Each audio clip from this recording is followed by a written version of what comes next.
vamos começar mais um episódio do PMR número 35. Foram mais disso, eu acho, né? Mas é que eu uso aqui uns números estranhos. E o que vai acontecer aqui? Hoje a gente vai falar sobre autismo.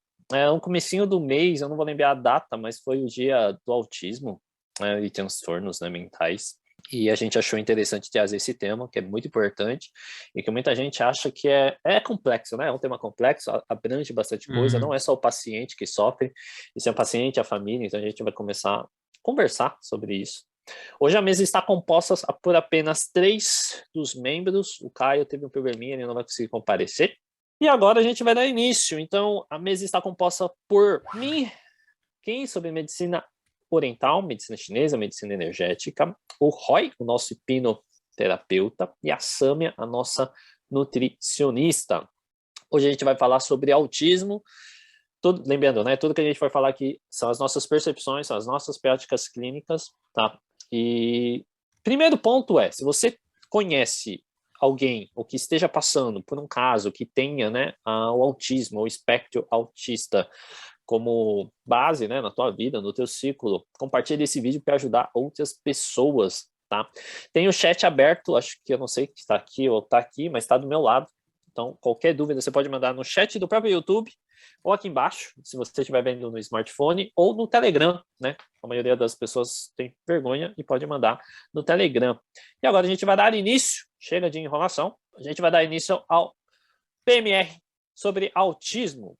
E para generalizar uma explicação mais ocidental, o termo, né, autismo, né, que é o transtorno do espectro autista, ele é definido como déficit na socialização, comunicação e comportamento do indivíduo, né, do paciente ali.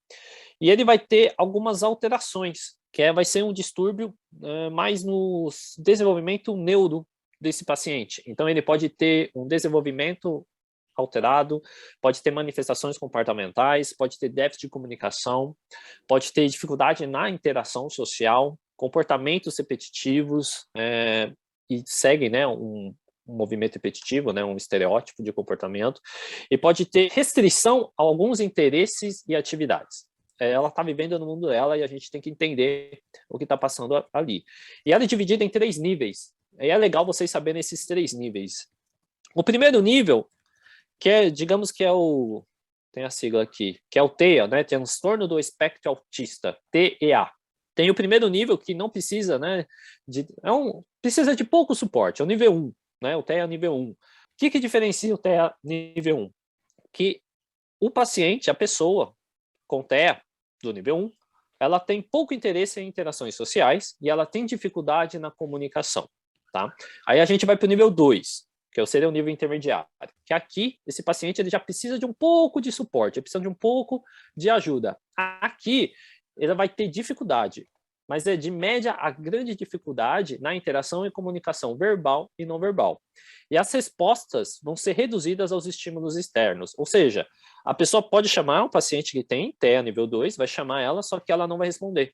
Só que ela não ouviu, né? Você acha que ela não ouviu, mas é que ela não tem resposta reduzida. Então, às vezes ela está ali, né, tem a dificuldade de ter essa resposta, ter esse estímulo. Tá? E tem o nível 3, que aqui é o caso um pouquinho mais avançado, é um pouquinho mais intenso, que essa pessoa, se tiver no TEA no nível 3, ela precisa muito suporte, literalmente é de muito suporte. Por quê? A interação dessa paciente ou desse paciente é mínima, tá? E as respostas são mínimas, né, ou às vezes inexistentes aos estímulos externos. Então você pode falar, chamar, cutucar, ela meio que não vai responder, tá? Então são esses 3 níveis que eu acho interessante trazer para vocês, que a gente vai comentar um pouquinho, né, como que a gente pode agir. E agora os sinais e sintomas, né, que é mais comum e acho válido também deixar a par para todo mundo que está aqui assistindo, no ao vivo ou no gravado. A pessoa que sofre do TEA, né, do transtorno do espectro autista, ela pode ter atraso no desenvolvimento, seja falar, seja andar, seja comer. Ela pode ter dificuldade na comunicação, seja verbal ou não verbal. Ela pode ter dificuldade na interação, tá? Então ela não aparenta vontade em interagir com os outros indivíduos, tá bom? Ela tem movimentos motores repetitivos, tá? É o mesmo movimento, é o mesmo movimento, é o mesmo movimento. Acho que, como o Caio não está aqui, mas dizem, né, que o Messi, ele tem um pouco. Ele sempre segue o mesmo movimento. Mas o Neymar também tem. Eu não sei se vocês comparam, mas quando o Neymar vai para a bola para cima do adversário, ele põe uma mãozinha. Aquela mãozinha também é um estereótipo também. Não sei se foi diagnosticado, mas a gente avaliando os sinais e sintomas, geralmente as pessoas têm um pouquinho. Tá? Então, toda vez que ele vai para cima, ele fecha, né? O Ronaldinho Gaúcho ficava lambendo a boca, botava a língua para fora. Aquilo lá era um tipo dele também. Tá? De sinais e sintomas, não estou falando que ele é, que aí precisa fazer o diagnóstico, etc. Tá? Mas são movimentos estereotipados. Sempre o cara vai fazer aquilo, sempre a pessoa vai ficar fazendo aquilo. Tá bom? Tem a insistência nas repetições, contagens e agrupamentos. Então, eu tenho isso, de ficar mexendo com o dedo, né, para entender os movimentos, etc. Mas sempre mexe, então ele sempre mexe. Acho que quem viu o filme, Mente Brilhante também, com o cara do Gladiador, ele segue um padrão repetitivo e insiste naquela repetição. É um bom filme, nem sei se ainda está no ar aí. Tem capacidade de lidar com as ocorrências fora da rotina e tem ausência de contato visual. Geralmente ele vai perder o olhar, tá? Ele perde muito fácil, né? Ele dispersa muito fácil, tá? Então esses são os sinais e sintomas mais comuns de quem tem o TEA, o transtorno do espectro autista, tá? Aí beleza, estatisticamente tá tendo um caso, isso é de 2020, deixa eu pegar o gráfico aqui, Centro de Controle de Doenças, lá nos Estados Unidos, ele fez um gráfico de 2004 a 2020, a prevalência, mano, pega isso aqui que é interessante, a prevalência de autismo tá dando de 1 a 50, em 54 pessoas, é um dado muito interessante, e que a gente tem que começar a tomar bastante cuidado e começar a diagnosticar e avaliar bem. Eu sei quais são, né? A gente tem aqui as indicações, não é indicações, mas são as possíveis causas do autismo. E bate bastante. Então, acho que para dar a introdução à discussão, quais são as possíveis causas do espectro autista? Alimentação irregular, então a nossa Nutri, ela pode comentar. Uso excessivo de medicamentos, então a gente vive aí, né, num mundo mais farmacológico. Falta de estímulo sensorial, motor, né? Então as pessoas param de, né, ainda mais com a pandemia, deu uma né, travada aí, então você não tem mais comunicação, não tem estimulação intelectual, etc.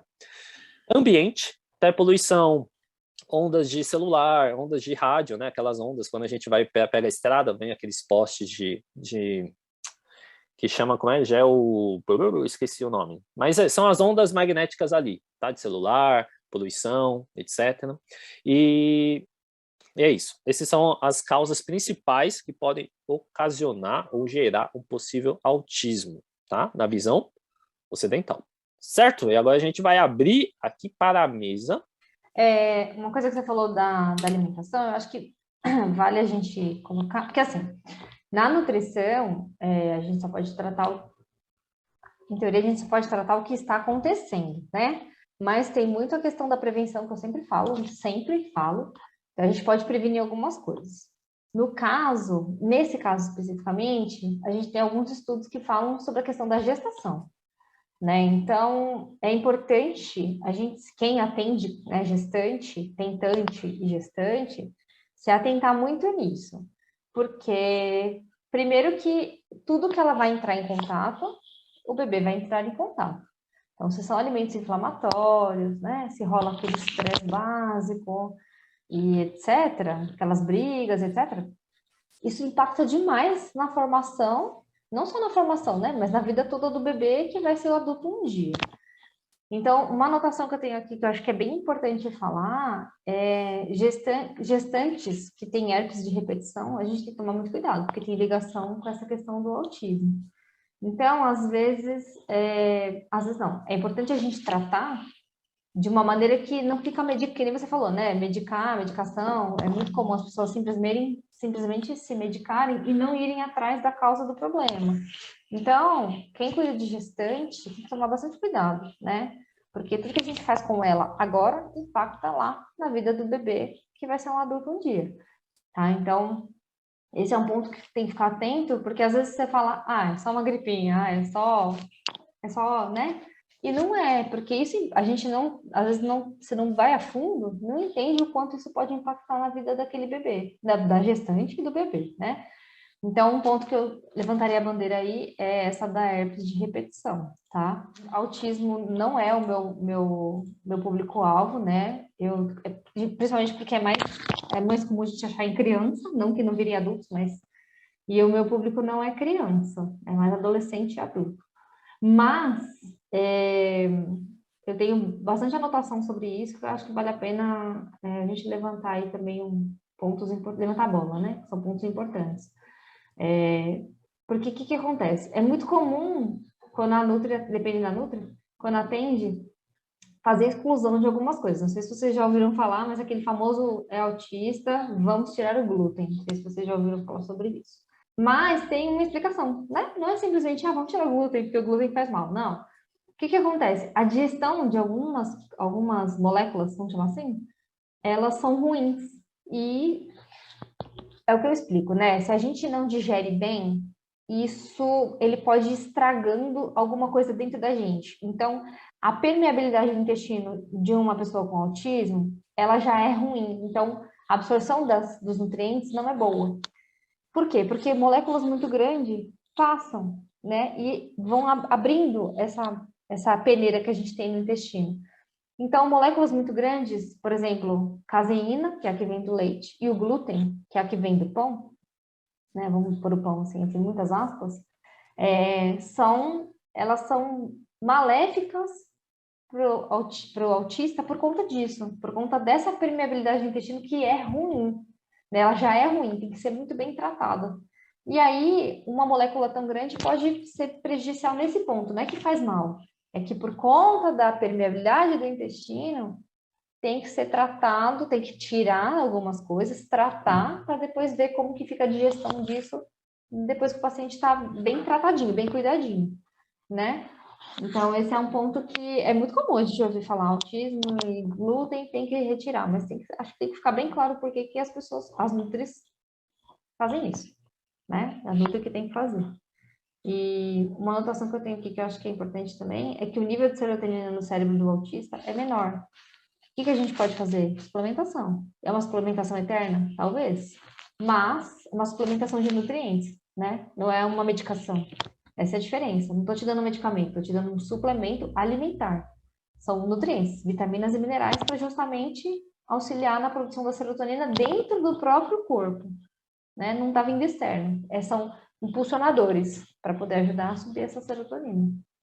E a gente tem que retirar algumas coisas alérgicas e incluir outras para poder tentar ajudar de alguma maneira. Não vou dizer que vai corrigir, porque isso não é verdade, mas pode ser que a pessoa consiga ter uma vida social um pouco melhor, por exemplo, né? Questão de estudo, de trabalho, de vida. Isso eu acho que é interessante ser falado. Na parte de alimentação aí ainda,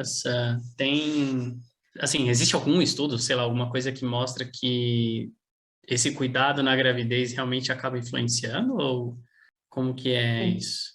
A gente tem Sim? cursos, né, específicos para gestantes, para quem atende gestantes, justamente para cuidar desse ponto, né? Então, é por isso que a gente tem que ter o público específico, né? Porque assim, não adianta uma pessoa que não estudou para isso ir lá atender uma Uhum. gestante, talvez ela não se atente nesse detalhe. Mas sim, tem. Eu não tenho o artigo aqui, eu teria que procurar, mas sim, tem falando sobre essa questão de o que você dá agora para sua gestante se alimentar, de bom ou de ruim, pode impactar na vida do seu bebê de alguma maneira. Seja ele bebê ou seja ele já em outra fase da vida. Então, sim, tem sim, com certeza. Para complementar, como a Sam falou de criança, esse artigo aqui, esse é do site do CDC, que é o controle de doenças e blá blá blá. Depois eu mando o link aqui, mas olha que bizarro. Tá quatro meninos para uma menina É, que pega eu vi isso autismo. É também. muito louco isso. Mais em homens. E a etnia, para quem é negro ou preto, eu vou pedir desculpa agora, mas quem é do continente africano, quem é hispânico e quem é asiático é maior do que os brancos. Nossa, sério? É muito louco isso. Ele fala aqui 22% hispânico, asiático 22,2, africanos, né, 22,3. Então, 22,5, 22,3, 22,2. E quem é branco, 21,2. Louco, né? Então, pode ser que tenha alguma coisa genética aí, que eles estão estudando e a gente vai descobrir nos próximos anos. Mas com a pandemia deu uma bugada, tá? Esse estudo é de 2018. Depois eu mando o site aqui, mas é de 2018. Mas só para concluir. Então, tem uma parada que é genética, pode ser cultural, pode ser etnia, acho que é etnia que fala, e é mais masculino. Pegando esse gancho que a Samia falou da parte da gravidez, da importância dos cuidados aí no pré-natal e tudo mais, que as mamães têm, que já tomam cuidado normalmente, eu acho que da parte da hipnose que a gente pode falar do assunto, que poderia já auxiliar talvez numa possível prevenção, é a forma de como essa gravidez, né, vai ser vivenciada, concebida, enfim, porque é isso que a Samia estava comentando. Estresse na gravidez, às vezes alguma dificuldade, por exemplo, de se adaptar a certos alimentos, até por conta dos enjoos, do mal-estar que a mulher normalmente sente nesse momento, são coisas que com a hipnoterapia, com a hipnose, a gente pode auxiliar, né? Existem especialistas, hipnoterapeutas, especialistas também no atendimento de mulheres grávidas, uma que eu conheço bem, sempre recomendo quando o assunto é esse, a Renata Tricário, que fala muito desse assunto, que muito desse tratamento já na prevenção, na prévia ali, nessa gestação, que a mãe possa ter ali da melhor maneira possível, que já é uma possibilidade de evitar esse tipo de coisa, pode ser feito ali com a hipnose, tá? Eu, particularmente, não atendo crianças ou pessoas com autismo. Nunca atendi, na verdade, né? E como quem estava falando no começo, existem aí os considerados, né, os níveis, os graus de autismo, e eu fiz algumas pesquisas aqui que, claro, tem uma série de psicólogos que trabalham com esse público, né, ali ajudando a trabalhar as questões de interação, fazem trabalhos no controle da impulsividade, da melhor forma de se adaptar ao meio, tudo dependendo aí do grau de autismo e tudo mais. E muitos desses trabalhos visam também ali o controle de ansiedade, tanto da criança quanto dos familiares, dos pais, da forma como eles lidam com essas crianças, para que haja um relacionamento ali, um convívio da melhor maneira possível, né? Em muitos dos casos, quando você começa a trabalhar essas questões ali entre a família, a interação e a forma de percepção, muitas vezes, dos pais, acaba sendo muito diferente, muito positiva, né? De conseguir olhar para essa criança, principalmente, para a criança que tem ali o espectro, né? De uma maneira até muito peculiar no sentido de positividade, de ver essa criança de uma forma muito mais especial, com todas as qualidades que ela tem, porque a forma, às vezes, de enxergar o mundo é diferente, o aprendizado é diferente, e a gente precisa sair, né? Acaba forçando aí os pais, os familiares a sair daquela caixinha que a gente tem como convencional e começar a enxergar ali quais são as tantas coisas positivas que essas crianças trazem ali, né? E ali, do ponto de vista da hipnose especificamente, eu acredito, falando aqui, eu não atendo esse público, mas falando um pouco que eu acho que a hipnose pode ajudar essas pessoas, a gente sempre fala que a hipnose, um dos pontos da hipnose é a comunicação. Então, a partir do momento que eu consigo estabelecer essa comunicação com as crianças, ou seja, se eu estou atendendo alguém do espectro autista que eu consigo me comunicar, há uma chance de eu trabalhar as mesmas coisas que ela trabalha com os psicólogos, utilizando as ferramentas de hipnose para potencializar esse resultado, né? Então, ali, tanto como eu disse, no controle do estresse, a forma de trabalhar mais essa percepção de recompensa em ações positivas, nesses estímulos positivos, talvez trabalhar essas questões de buscar com a hipnose, a Samia estava falando de serotonina, né, de alimentos ou suplementos que podem auxiliar no estímulo da serotonina. Aí caberia teste, talvez, não dá para falar com certeza, mas muito provavelmente com a hipnose a gente pode acessar, conversar com essa criança para poder estimular também, através ali das emoções positivas nela, essa possível liberação de serotonina, né, e outros hormônios de bem-estar, vamos dizer assim, para que ela tenha mais controle e mais, até acho que a questão do foco dá para trabalhar. Eu estava comentando aqui um pouco antes da gente começar que eu atendi uma criança que tinha um nível, né, do espectro autista, e a mãe procurou por conta de duas situações, assim, bem inusitadas, não sei se é algo comum ou não, e aí para isso sempre cabe avaliação, né? E na avaliação, o que ela dizia era que essa criança, por exemplo, quando ela precisava comer ali sozinha, porque ela já estava numa idade que ela estava comendo sozinha e tal, era um garoto muito, muito inteligente, é muito legal assim, eu achei muito bacana isso. Quando ele tinha que comer sozinho, ele tinha uma dificuldade, ele passava mal porque ele não conseguia. Quando ele estava focado ali no momento que ele estava se alimentando, ele sentia um mal-estar.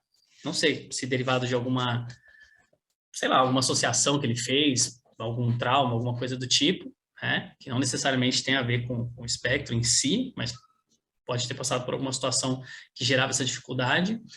E por uma outra questão também que ela pensou em trabalhar ali em algum ponto é que essa criança especificamente, também não sei se é o caso de todos, ele tinha um hiperfoco, vamos dizer assim. Então essa criança, quando ela estava muito focada em alguma coisa, todo o restante ao redor dela, ela meio que excluía, ela apagava. Então se ela estava andando no shopping com os pais, se os pais dessem ali alguma, assim, perdia um pouco a atenção nessa criança e ela visse, sei lá, algo que chamasse muita atenção, uma bexiga, algum bichinho, alguma coisa andando, e ela focasse naquilo e fosse atrás, por exemplo, ela esquecia de todo o resto e seguia um foco naquilo lá. Então isso podia causar muitas vezes, né, dela se perder, ou de, enfim. Apesar dos pais conversarem, era muito engraçado, porque na idade que ela tinha, esse menino era bem novinho, tinha uns 4, 5 anos, ele tinha essa consciência. E ele falava, né? Não, eu quero depois arrumar isso, era muito bonitinho ele falando até, porque eu sei que isso é perigoso, que pode ser um problema e tal, mas quando eu vejo eu já fiz, né? Então ele tinha essa consciência, era muito interessante. E o que a gente trabalhou ali, o que eu fiz alguns exercícios, né, com ele, foi para essa questão da alimentação, que ele também tinha essa consciência e ele também, com 4 ou 5 aninhos, acho que ele tinha uns 5 aninhos, 5 ou 6 aninhos, ele queria também mudar isso, porque ele não queria passar mal comendo, e não queria. E era interessante também que é o seguinte, quando o foco dele não estava na comida, por exemplo, se ele estava assistindo televisão e a mãe fosse dando a comida para ele, ele comia de tudo sem passar mal. Então era uma questão de atenção ali, aparentemente. Então a gente fez alguns exercícios, trabalhamos um pouco essa questão e ele teve uma melhora ali com uma sessão que a gente fez, né? Ele já começou a conseguir comer muito mais coisas sozinho, sem o auxílio da mãe. Então o único caso que eu me lembro assim que eu peguei foi esse. E aí o que a gente trabalhou foi uma questão muito desse desvio de atenção, né? Que pode ter sido gerado por um trauma e tal. Mas eu acredito que para essa questão de ansiedade relacionada, talvez trabalhar muito na questão de possíveis explosões de fúria ali, que dependendo da criança pode ter com maior intensidade, e a forma da interação entre os pais e a criança, acho que é muito possível utilizar da hipnose para poder ter alguns resultados um pouco mais avançados. Mas, como eu disse, eu não sou especialista na área, eu acredito que talvez tenha muitas pessoas especializadas, né? Até talvez psicólogos que se utilizem da hipnose em algum momento para auxiliar essas crianças. É importante buscar alguém que tenha esse conhecimento. Mas a partir do momento, assim, de forma geral, né? A partir do momento que haja a possibilidade de ter uma interação com essas crianças, é possível fazer um trabalho ali que possa auxiliá-las de alguma maneira, tanto nas questões emocionais, como talvez essa questão de foco, por exemplo, tá? Então, acho que o que eu tinha mais para trazer, assim, era, de forma geral, era isso. Ou seja, todo aquele trabalho que o psicólogo faz também, a gente pode complementar de alguma maneira para auxiliar, como ferramenta auxiliar, o hipnoterapeuta ali, de preferência especializado, pode agregar bastante coisa. É importante atuar tanto no paciente quanto nas pessoas que estão do lado, que geralmente as pessoas que estão do lado sofrem mais do que a pessoa que tem o problema. Eu acho que por falta de ter o assunto, de ter o tema comum, né? De ter não é informação, de não ter a informação e não saber como lidar. E aí tem outro ponto aqui, que aí abriu aqui um artigo. Artigo da Associação Psiquiátrica Americana. Olha que interessante. Pode haver comorbidades duplas, onde 14% das crianças com transtorno de déficit de atenção também tenham transtorno do espectro autista. E até 70% a 80% das pessoas com o transtorno do espectro autista têm o TDAH. Isso é um dado interessante. TDAH. Transtorno de déficit de atenção. É que tá em inglês, mano. Tem que traduzir aqui. Mas são condições que podem estar conjuntas. Então, acho que é interessante deixar claro, porque na visão energética não existe autismo. Nossa, agora vamos começar, né? Semana passada eu falei, não existe artrite, artrose, é tudo igual. Aqui também. É um problema neurológico. E a gente vai tratar as 5 essências, que por incrível que pareça, as postagens que eu fiz é proposital. São as 5 essências, a força de vontade, do intelecto, etc. Tá lá no meu Instagram. Quem quiser lá depois ver lá, tá no feed, é só acessar o post e entender mais. E por que não tem diferença na medicina chinesa? Porque tá tudo igual. Então, quando a gente tem ataque nas 5 essências, não importa se é no movimento fogo, se é no movimento madeira, terra, metal, água, não importa. Se você tem o problema nas 5 essências, você vai ter um desequilíbrio emocional. E aí, como eu sou físio, geralmente o TEA, ele tem 5 tipos de atrasos. Na visão energética, mas que vai bater com a visão ocidental física. Atraso na criança no levantar, então a Samia comentou que geralmente acontece nas crianças, até uns 2, 3 anos a gente vê isso, mas a criança tem atraso no levantar, sabe? Levantar, tipo, ela não consegue levantar, então você deixa ela deitada na cama, ela fica parada lá, ela não levanta. E geralmente você tem que ter um controle cervical, girar, a criança fica lá parada, que nem uma estátua, deixa lá, ela fica. Então, se a criança tem atraso no levantar, já é um ponto para a gente observar. Se a criança tem atraso no engatinhar, já é um ponto a se avaliar. Se ela tem atraso no crescimento dos cabelos, na visão energética, já é um ponto a se avaliar. Se ela tem atraso no crescimento dos dentes, é um outro ponto para a gente avaliar. Dente de leite, tá? E se ela tem atraso na fala e na expressão, aí a gente mexe nas 5 essências aqui, tá? Então, na visão energética. Então, tem a questão física, etc. E, geralmente, pega as 5 essências, tá? Não vou ficar abrindo, né, de cada um, mas as 5 essências são do calor, né, que seria o Shen, o distúrbio da mente, seria a força de vontade, né, por isso que ela fica mais parada, né, ela não tem reação aos estímulos, e de intelectualidade, então ela demora para raciocinar aquele movimento, então ela meio que não tem a conexão, né, tipo conexão energética, nada de neurociência aqui, mas não tem a conexão, então ela não consegue pensar e responder, então ela meio que fica ali, olhando o nada. Então, na visão energética a gente vê isso. E aí, na alimentação, que a Sam falou, né, dos alimentos inflamatórios, o que a medicina oriental fala? Introduzir alimentos de forma precoce. Então, a gente dá comida para o bebê antes do padrão, pode ter algum probleminha. Tá? Então, em vez de dar papinha, já chega dando uma carne para ele mastigar. Isso pode dar... Nossa. Porque a gente tira... porque, assim, toda criança, ela precisa passar por todos os processos. Então, a gente fala, assim, né, do caminhar, agachar, né, quadrupedia, depois ele anda, né, andando. Então, ele tem um processo do não andar até o andar. Ele também tem um processo de comer, né? Ele, geralmente, a criança, ela é mais, né, ela não tem tanta coordenação de movimento fino e movimento grosso. Então, ela começa pequeno e ela tem que passar por etapas até fazer um movimento fino. Tanto que alguns adultos não têm um movimento fino. O movimento fino é tipo botar corda na agulha, né, o fio lá na agulha. Tem adulto que não consegue, fica lambendo lá e não xuxa. Então, isso são passos, tá? Vai ficar mais fácil. Então, a alimentação é um deles. Então, passar processo de alimentação. Então, tirar papinha, é um exemplo, mas vocês vão entender. Já começar com alimentos mais sólidos pode gerar isso, porque a criança tem que passar por todo o processo. Eu tenho um caso interessante de um caso clínico disso. E doces, açúcar e gorduras e sucos e refrigerantes em excesso na mãe e no bebê pode ter um probleminha, né? Então a mãe está amamentando, ela começa a fazer essas alimentações erradas, pode dar problema. Só que aí eu volto, na visão energética, no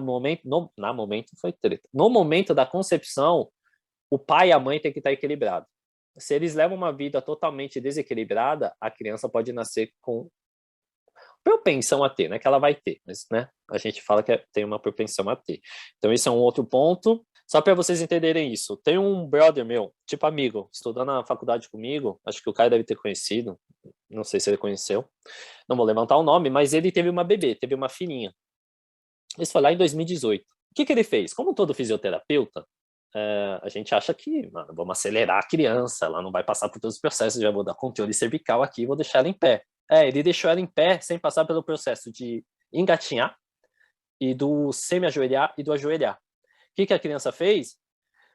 olha que bizarro, é real. Eu estava junto na hora. A criança tinha que subir a cadeira. Só que ela não tinha o movimento dentro da mente dela de semi-ajoelhar na cadeira. Então ela ficava olhando a cadeira e falou, mano, como eu vou subir essa cadeira? Eu não sei entrar no semi-ajoelhado, nem no ajoelhado. Ela bugou, a criança ficou parada ali. E aí o pai falando, vai filha, sobe na cadeira para pegar. Vai filha, sobe na cadeira para pegar Não o tem negócio da mesa. referência anterior. Bugou. Então, passou esse processo. Aí foi aí que eu comecei a falar, eita lasqueira. Ela não entrou no TEA.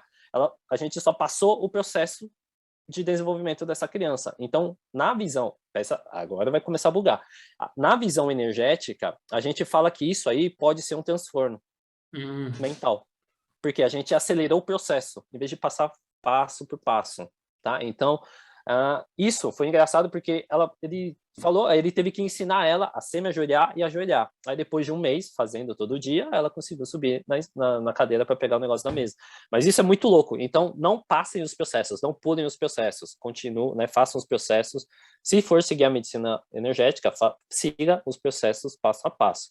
E só para vocês entenderem, na prática mesmo, todo mundo que dirige aqui, antes de pegar o carro manual, né? Lá atrás, quem nasceu até da década de 80, 90, pegou o carro manual. Lembra lá que você tinha que pisar na embreagem, né? A embreagem, acelera primeiro e começa a andar. Só que o que aconteceu? Muita gente já estava na embreagem já ativada, ela não pisava tudo. Então meio que perdeu esse movimento. Aí quando eu fazia a prova na autoescola, era reprovado. Eu não sei se vocês pegaram essas pessoas. Eu fui um deles. Então a gente já saía engatado. Já saía. Não pode. Não pode, né? E aí foi reprovado. Então, pulou etapas, porque eu aprendi a dirigir em família, com meu pai, com meus irmãos. Não, já sai engatado aqui, né? Tem ali o sai na banguela, né? Quem pega carro manual é perigoso, você pode dar óbito nisso aí. Então, a gente pula esse processo. Então, na visão energética, a gente não pode pular esse processo. Tem que passar todo o processo para ter o desenvolvimento neuro, tá? E aí, o que acontece? Esse é um dado legal. Toda criança, ela nasce com calor, né? O calor, toda criança tem que ter. O que é esse calor? Vocês já viram que toda criança, a maioria das crianças, são agitadas? Fica correndo, grita, faz besteira, põe o dedo na tomada, aí você fala, não, não faz isso. Ela olha para você, e depois ela faz de novo. Ou ela só chora quando você chora, quando você faz uma careta, sabe? Tipo, ela cai no chão. Aí ela olha para você e você vem toda desesperada para levantar ela, só que ela não entende. Aí você ela vê você desesperada, ela começa a chorar. Então a criança, ela tá ali no mundo dela, tá conhecendo. Então o primeiro ponto é esse calor. Então a criança, na visão energética, tem que ter esse movimento. A criança tem que estar ativa, full time. Mas ela acorda às 10 vezes no dia. Tem que acordar. Claro que no excesso faz mal. Mas a criança é calor, a criança é yang, tá? A criança tem que dar movimento, a criança tem que dar alegria, movimentação, fluir a energia. O que a gente olha já no diagnóstico? Se a criança não é assim, ela é mais calma, alguma coisa tem. Na visão energética, a gente vê que a criança ela tem que ser movimento, tem que dar alegria, ela tem que cansar os pais. Os pais têm que ficar sem dormir. O pai ou a mãe tem que dormir do lado do berço.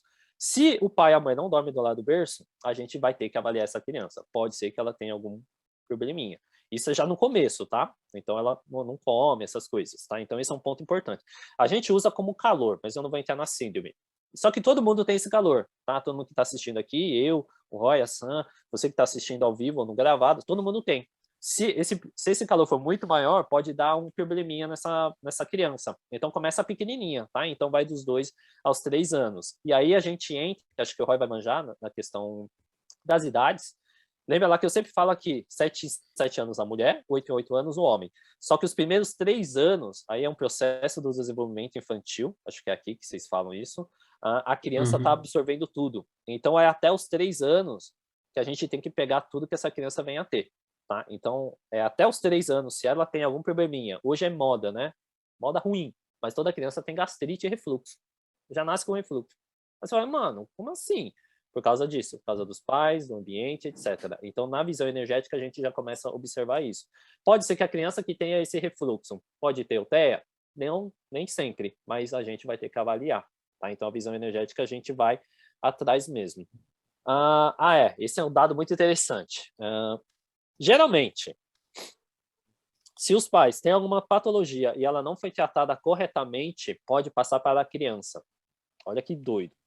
A Sam falou da herpes. qualquer doença que os pais, no momento da concepção, não foi tratada corretamente, sabe aquela pessoa que fica gripada sempre? Gripa, melhora, gripa, melhora, Sim. gripa, melhora. A imunidade dela é ruim, é desarmoniosa. Se ela tem um bebê, as chances desse bebê ter algum problema energético é maior. E esse problema energético pode ser, um desses problemas, pode ser o transtorno do espectro autista. Tá? Então, esse é um ponto. O segundo ponto é, lembra lá do ciclo de 7 em 7 anos da mulher? Se a mulher tiver filho depois do ciclo 5, né, que é 35, 35 mais 7, 42. Se a mulher tem o bebê aos 42, que é no sexto ciclo, 6 vezes 7, 42, né? É isso aí. No sexto ciclo, pode ser causa de um TEA também. Ela pode ter não é que ela vai ter, presta atenção, pode ser que ela tenha propensão a ter um TEA, essa criança. Tá? Então, é o excesso. Tudo que é o excesso pode dar problema. Então, é só isso que a gente vai observar. Então, esse é o fator patogênico. E aí, as causas emocionais, que aí acho que o Roy vai entender. O que a medicina chinesa fala? Choque. A mulher, a mãe, na gestação, ela toma um choque, toma um susto. Vai sofrer um assalto, vai sofrer um acidente, vai ver alguma pessoa morrer ali na frente dela, vai ver um trauma, um choque, bum, já dá um choque ali, pode ser que o bebê tenha uma possível causa. Tá? Não é só isso? Não, pode ser na gestação, pode ser no parto. Na hora do parto, se ela passa por algum, não tá dilatando, meu Deus, o que eu tenho que fazer? Ela fica toda acelerada, ansiosa, estresse. Pum, pode pegar. Depois que o bebê nasceu, aí é o Jing pós, são os primeiros meses de vida desse bebê. Muita gente ali, né, fica fazendo, tocando, né, energeticamente o tocar não é legal, então pessoas que, né, todo mundo quer tocar no bebê, né, geralmente, né, depois da pandemia tem mudado, mas antes da pandemia todo mundo quer tocar, que bonitinho, quer pegar e etc. Só que esse toque não é só depois que ele nasce. Quando a mãe tá grávida, todo mundo quer pegar na barriga da mãe. Aquelas mãozona feia, suja, né, e vai pegar. Isso aí é energético. Na visão energética, é ruim. A gente geralmente recomenda não tocar, porque isso pode trazer alguma causa emocional e energética forte para o bebê. Tá bom? Porque nem sempre, agora vocês vão entender, né? Toda visão energética é de energia. Nem sempre as pessoas que querem tocar no bebê querem o bem para essa mãe e para esse bebê. E a energia de inveja é isso, tá? Então gera calor, gera energia ruim, energia perversa. Tá? Então, na visão energética da medicina oriental, seria isso. Então, sim, na medicina chinesa, dá para tratar, a gente usa. Eu tratei só 2 crianças, mas eu conheço uns 5 acupunturistas que só atendem bebês autistas, crianças autistas, né? Bebês. Geralmente, esses são os pontos que acalmam. Então, o VG20, que aqui é no topo da cabeça. Então, tipo, vocês estão assistindo aí, se eu ponho na ponta da orelha, eu ponho o dedão junto ao indicador, em cima da cabeça, vai encaixar. Você vai ver um vãozinho aqui. Se apertar esse vãozinho, ele vai ser dolorido. Se você pegar uma criança, uma pessoa, um paciente com TEA, esse ponto vai ser chato para ele. Aí você coloca, presta atenção, que o Roy falou do foco e concentração, você põe e estimula a agulha aqui e começa a trabalhar foco e concentração com ele. Legal. Aí você brinca aqui, tá? Então, o tratamento é muito semelhante com o TDAH, isso aí. É o transtorno do déficit de atenção. Então, os tratamentos são parecidos, tá? Mas os sintomas são totalmente diferentes, né? O TDAH, a pessoa entende, ela conversa com você, só que quem é o TEA buga, tipo, fica no mundo dele. No caso do TEA, depende do nível, porque também tem isso, gente que que tem... Não. Isso. Que aí segue aquele padrão aqui do artigo. Esse artigo foi o melhor. 14% de TDAH tem TEA, né? E de 70% a 80% do TEA tem o TDAH. Ou seja, tá meio que ali, tá? Então aí a gente vai avaliar, só que presta atenção no diagnóstico. Mas dá para tratar, tá? Eu acho que eu só peguei esses 2 casos, mas é um caso bem interessante. Então dá para tratar, dá para prevenir. Então o ponto principal é prevenção. Tá?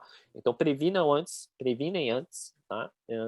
Para evitar quaisquer tipos de problemas. E hoje tem os exames também, então, na hora da gestão pré-natal, você já consegue fazer os exames e ver se está tudo bem ou se está tudo mal. Beleza? Acho que é isso. Dúvidas aí? Deixa eu ver se tem. Não tem Galera dúvidas. tá Agora eu quietinho não no sei YouTube se o hoje. pessoal entendeu nada ou se é muito complexo. Mas é um assunto Gente. complexo, muito complexo. Problema, né? Doenças neurológicas são sempre mais complexas que o padrão. Mas é isso, acho que eu falei tudo. Passei tudo aqui. Eu acho que ela também tem uma complexidade por conta disso que a gente falou dos níveis, né, da interação. Dependendo de como você tem essa interação, você vai poder ajudar melhor, ou talvez vai ter que procurar outros meios de auxiliar também essas pessoas. Então, acho que muito dessa interação também contribui para o tipo de auxílio que você vai oferecer, né? Total. É equipe multi, tem que entrar com a equipe multi. Dependendo, vai ter que entrar com TO, fono. Sim. É bem interessante esse caso, tá? Então, mas se conseguir pegar antes, talvez melhore. Eu não sei, como eu não tenho habilidades, né? Não é né, como a maioria da mesa, não estou 100% só atendendo. Eu não sei se dá progride, tipo, se ela piora. Então, se uma criança de 3 anos a gente diagnosticou e não foi tratada, ela piora, certo? Acredito que Você sim. está no Eu mudo, acredito que sim. Né? Agora, daqui, então ela piorou. Então ela está com 3, ela veio para a gente com 15. Dos 15, se a gente começar a fazer regride, como qualquer outra patologia, né? Então é possível reverter, mas não reverter 100%, porque nada é 100%. Então a gente consegue reverter. Então beleza, então tá certo. Então é prevenção e promoção. Então quanto antes a gente souber e diagnosticar, melhor. Tá? Então essa é a minha finalização. Quer comentar Mas aí? uma coisa que eu vejo também que nesse ponto a família influencia muito, quem está ao redor influencia muito, porque dependendo, de novo, né, tudo vai depender da particularidade de cada um e do atendimento específico, do grau, etc., do nível. Mas quando essa criança tem um nível de interação mais tranquilo, mais natural, né, mais próximo ali do que a gente chama de normal,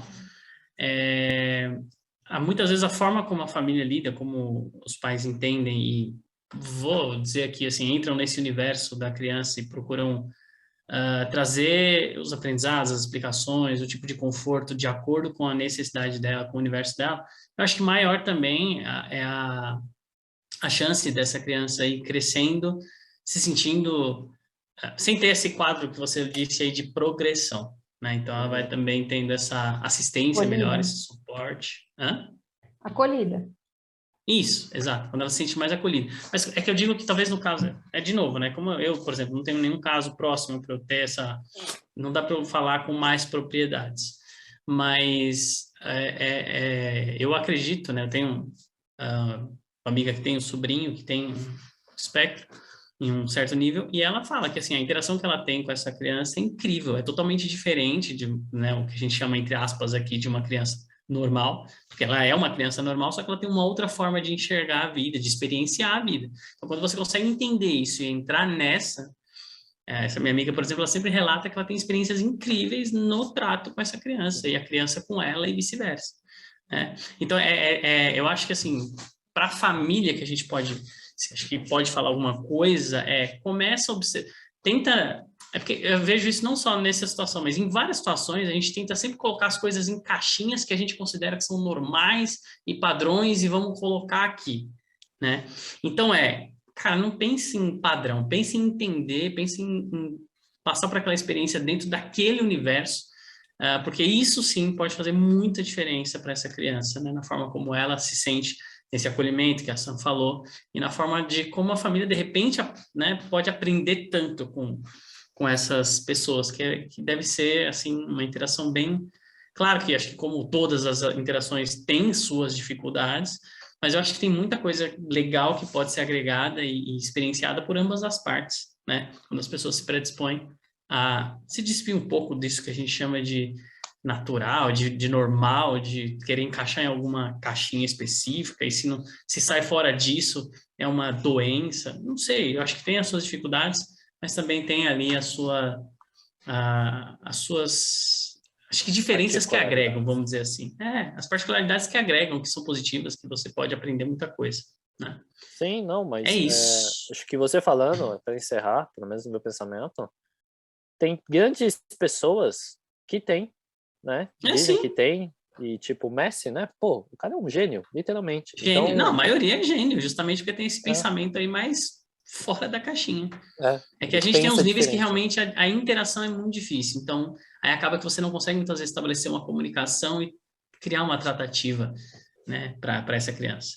Mas tem uns casos também que a gente não consegue nem explicar. Eu me lembro muito bem que eu tenho um amigo que é psicólogo e tal, e ele disse que, uma época, ele trabalhou num hospital que tratava de crianças, acho que com autismo e tudo mais, e tinha uma criança que ela tinha um nível hard, assim, não interagia com absolutamente ninguém. É uma história curiosa.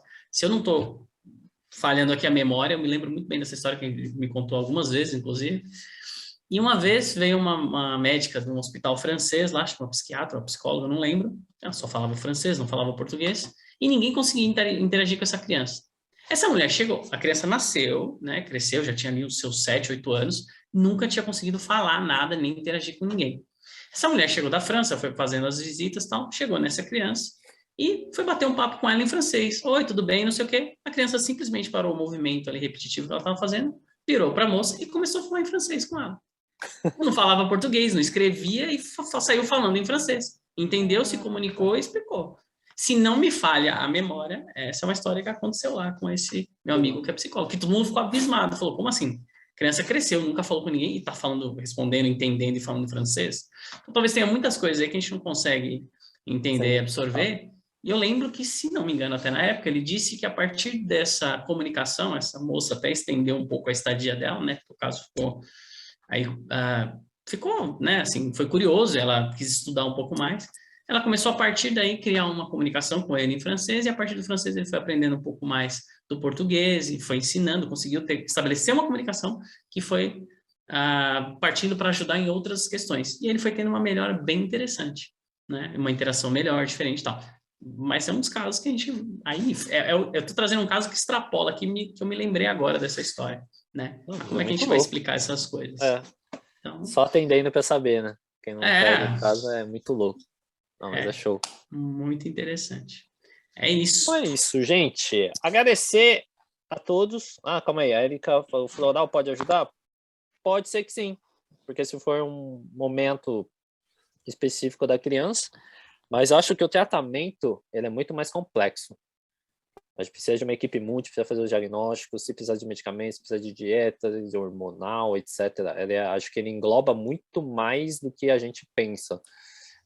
Minha percepção, tá? Porque é muito mais complexo. Cara, é muito louco pegar esses casos assim. Mas eu acho que é muito mais complexo. Ainda mais com o que o Roy levantou aqui, puta, meu, bugou. Eles começam a falar francês aqui comigo, nossa, né? Tipo, sim, não, tem, né, pode sim.